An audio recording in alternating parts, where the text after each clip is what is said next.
Yo, yo, this is DJ Biggs from DJI Media NYC, and I want you guys to check me out at the High Note every 2 months, a bi-monthly series at the High Note, where it is for the series called DJs Talking with DJ. It will be myself interviewing the DJ that will be coming down to the High Note, and they will have a conversation with me, a conversation about music, conversation about their journey, and then of course we'll close out with an incredible set from that incredible DJ. So check me out at the High Note. The next episode will be June 7th at 2 p.m. And after that, it should be every first Saturday in 2 months. So be able to check me out there at the High Note, 188 Avenue B in Manhattan, Alphabet City. All right, peace. So we back on the air, Computer Blast NYC Radio, and I gotta stress that title so much because so many people ask me like, what does Computer Blast NYC Radio? That's pretty much the tagline for everything that I do, you know. So this is just the radio aspect of it. We're gonna just go right into it because there's a lot of things that I gotta like straight up discuss. Lately I've been kind of falling off on my own music name, and this is just pretty much a public service announcement. We're gonna try to get some musicians up in here. We're gonna try to get some like serious musicians at that too. I mean, they're gonna be local. They're gonna be they're gonna be out here in the five boroughs. They're gonna come through. They're gonna probably play the music and everything else. Maybe not, but we can definitely have a conversation with them as they discuss, their journey into this space of the music business, which can be brutal and ugly and disgusting all at the same time. Um, we're going to talk a lot about those things as well. Uh, I noticed something here that a lot of people asked me about the last time that we had to turn on and turn up for the viewing public. So I want to see if this can be done because if I do something like this, you know, and you hear that, but then I know some people would be like, yes, that is on the air. That's on the So just to let you know, we could get our Funk Master Flex and be going just like this.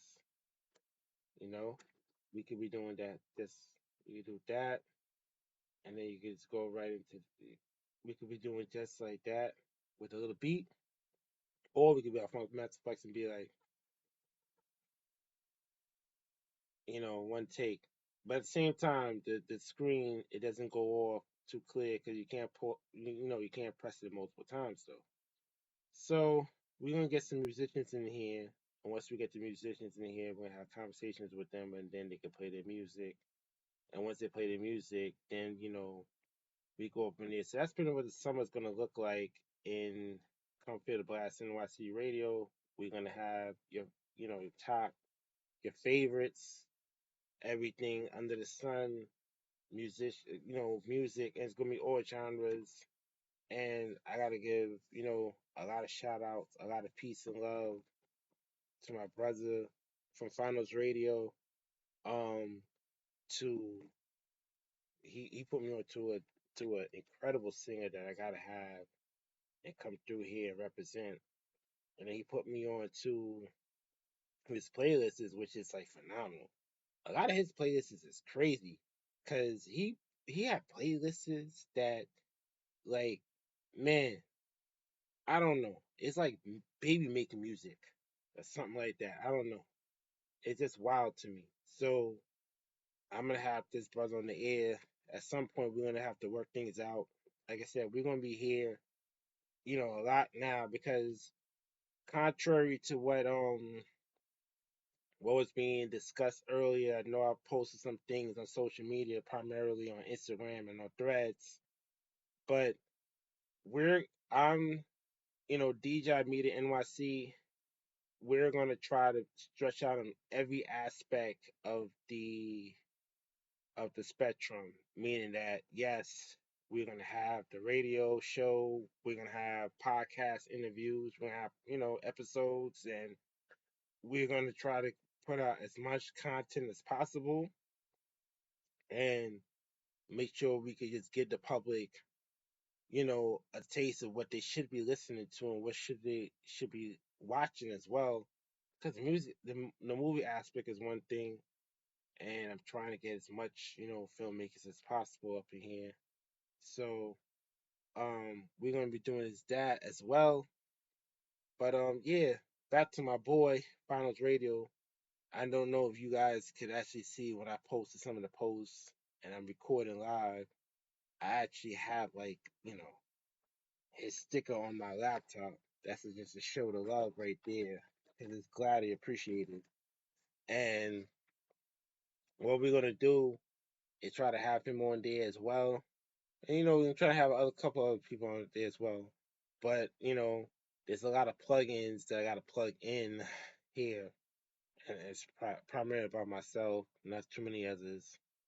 Um, my film review site, and sometimes I do have some music reviews on there if you want to check out some of my opinions on movies and music.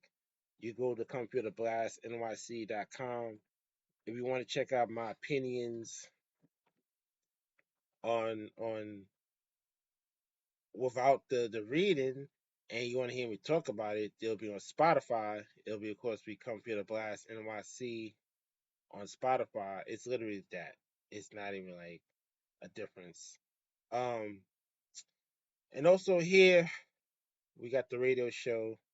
The radio show for now, as from what I am told, will be just on the website, bbossradio.com. But at the same token and same speed, we might be able to do some other things with it and put it on other platforms if need be, so you guys can actually get a quick listen to, so you can hear it everywhere. So that's what we plan to do here. That's also what we planning to do across the spectrum from DJI Media NYC. So yeah, that's going to be the goals moving forward. So on that note, signing off. What's up, everybody? This is DJ Biggs, Computer Blast NYC Radio. There we go. Um, we're gonna talk about a couple of films.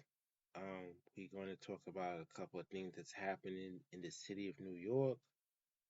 If I sound super clear, I don't know why. But hopefully moving forward, you hear more about the films. I hope a lot of people take my recommendations seriously. So yeah.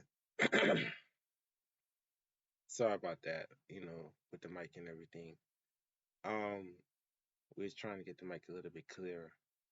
So yeah, lately been hitting up prismatic ground, and I was over there with the team. We did opening night at Anthology Film Archives, where we saw a screen of Palestine Will Win, and then we saw the opening night film, which was called Your Touch Will Make Others Invisible. There we go. And the reason we caught the opening night, I talked more about it on the film review site, Comfort Blast, NYC.com. We talk about those films. We talk about what those films mean. Palestine Will Win, for obvious reasons, just by the title alone. But the film is pretty interesting because it was documented in 1968, and it chronicles pretty much imperialism. It chronicles oppression, occupation, and it also kind of chronicles the origins of the Palestinian struggle in Israel against Zionism, and that's the key thing that people need to understand. And this film pretty much breaks down that Palestinians is not against Jews; it's against Zionism. It's two different things over there. There's Zionism, then there's real Judaism, and the Palestinian. This film, Palestine Will Win, is pretty much documenting all of that. And it was pretty interesting watching it. It's not that long; it's about a half an hour. It's pretty short, but a lot of the film it takes different footage from like the Vietnam War because it's 1968, and it splices it into like some of the dialogue that Palestinians had trying to combat what's going on in Israel and in their occupation about the Gaza Strip. It was directed by a French director who was a student at the time, who actually um how you say it, like he actually edited and I guess edited and created it in the student dorm, because at that time it was hard to go to Palestine to shoot film, especially when you had the war going on. Because this is 1968, you had another war. It's 7 Day War, I believe, like 1967. And this film just pretty much kind of documents the origins and the early struggles of Palestinians, and also it pretty much dictates to what's going on today with Palestine, and also kind of goes back into what Palestinians talk about, where they talk about that we're gonna always be in a constant war against Zionism in this film. So it's a pretty incredible film. The film was actually restored because it was lost over the decades, because this is 1968, and being the fact this is 2025, and this was the first time this was seen in over, I think they said like over 35 years or something like that, which is of course a feat to itself that this film was buried for such a long period of time. But that's how Prismatic Ground started off with that little short, and then went right into Your Touch, make others invisible, not disappear, invisible. I know I said that earlier. And that film pretty much chronicles Sri Lanka, which I did not know until I actually watched the film. Um, that has the highest number of forced disappearances on the planet, meaning that people disappear because they're being forced to be disappeared, so to speak. Um, I talk a lot about this more on the review site, but I kind of just want to give everybody a quick, like, glimpse of what you're gonna read on this podcast here. On this podcast here, you know, Your Touch, Make Us Just Invisible was a pretty powerful film about Sri Lanka. Things the crazy part is, like, I learned so much more from those two films than I probably would have done in the history book or something. I mean, I'm from an age where you read, right? You read about history, you hear about history, you read it. But in this case, I'm like, you know what? You gotta like kind of understand a little bit more when you see it on film. And the fact that I saw it on film about Sri Lanka, I learned way more about it than I actually, understood about Sri Lanka. You thought Sri Lanka was a beautiful place and everything else, and then you find out that it's not so much a beautiful place. I didn't know they had like a 25 year civil war, which was also important to me, that they had this civil war thing going on. And I also found out that they also too, you know, the war itself obviously kind of triggered these disappearances, mothers losing their sons, and then in the movie it talks to some of the mothers, and it kind of spiced reality with fiction. It gives these different images of people being disappearing and walking into places that they don't need to be to. So it was a pretty cool film. I liked it, of course. I don't know, some other people will like it, because at the end of the day, these type of films is not for everybody, and these type of films tell you so much truth that you get scared to the fact that you just want to like block it out. But I feel like these are things that need to be discussed openly, and these are things that need to be discussed, like, more frequently because it's actually happening in the world. So that's what Prismatic Ground. That was opening night. Um, I didn't go to the second night. The second night was at BAM. They had two screenings over there. The third night they had two screenings in Light Industry, which is out in East Winsburg. You gotta say East, can't say West, can't say South, gotta say East. Light Industry, which is out on Stagg Street, and over there they had two screenings. They had a screening called Thunderbolt, Thunder, yeah, no, was it Thunderbolt? I believe I gotta look it up again. But either way, it was a film out of Canada. Um, the film itself is not an actual film; it's actual a performance of. It's a film performance, and I say that very loosely because it's performance that two men uses 16 millimeter cameras. Now, if you know what a 16 millimeter film reel is like, them joints are heavy, like super heavy. And the fact that they was able to do that in such a period of time, it was crazy. And they actually had everything synchronized. So they synchronized all the film itself. They came out there and it worked. It totally worked. So then I was like, you know what? At the end of the day, this is a brand new experience for me. Watching, Thunderland, Mama Six Thunderland. I thought it was Thunderbolt, but it's Thunderland. Sorry. And it was 45 minutes straight. Came from Montreal, Canada. I actually had to like look it up on the phone, and it was called Thunderland. And that was 45 minutes, and it was a cinema performance expanded because I think the two gentlemen that actually created this, they performed it, but then when they performed it in small venues, spaces, stuff like that. So this was kind of like, and this was actually the second time doing it, which was wild to me because they actually did this before, and they was like, oh, well, let's try it here, and they did it, and it was incredible. It was incredible seeing six cameras with reels, and they switching the reels back and forth. It was dope. I liked it. And then after that, they had a couple of shorts. It was like six shorts. Um, every short was, of course, experimental, avant-garde.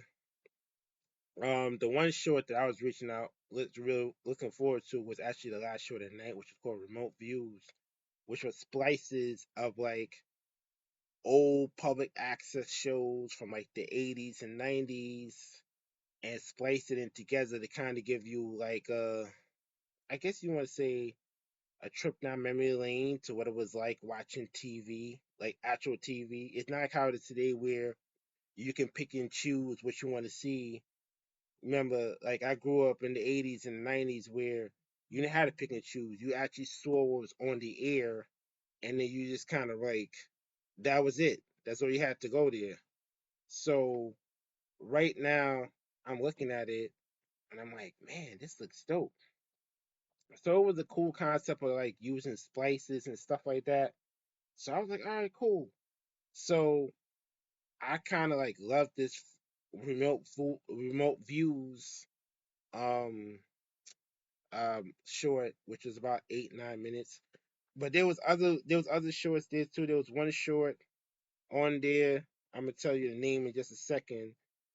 The one short that they had on there was hold on 1 minute. Hold on 1 minute. There was a short that was actually called Concrete Resources, which was like the subtitle was "Thank you for keeping me a company of images," which was pretty much like a whole bunch of images, and it was spoken in Spanish, but it was a cute concept, like seeing different images spliced in there, and that's really what Prismatic Ground is about pushing boundaries and being experimental with certain film concepts and textures and things like that.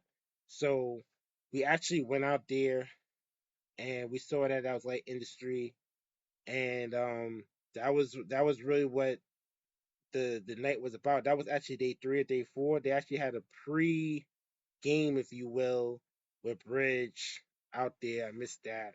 But they're about to close out on May 4th, out in Anthology Film Archives on Second Avenue, and then they're gonna do it at Metrograph in Manhattan. They're gonna do another their closing night screening over there as well, and then from there we're gonna shoot over to Dock and Roll. We're gonna do the Dock and Roll shoot from over there festival because there's a couple of screenings that I gotta attend to, and I gotta speak to the. We might do some red carpet interviews over there as well, and then from there on in we're gonna wrap it up for the beginning of May. But that's really what's on the agenda at this point because we got those two, and then of course we're gonna talk more about the New York African Film Festival down the road. I'm gonna give you guys like quick updates, short updates here and there about it, and then after that it's gonna be a lot of other. It's the summertime coming, but I still got more. It's still festival season. It's still festival season out there, so you'll see me more in the festivals, less out in outside, like how everybody's saying I come outside because it's summer. Well, no, we still got work to do over here. So on that note, signing off. Uh, catch you in the next film.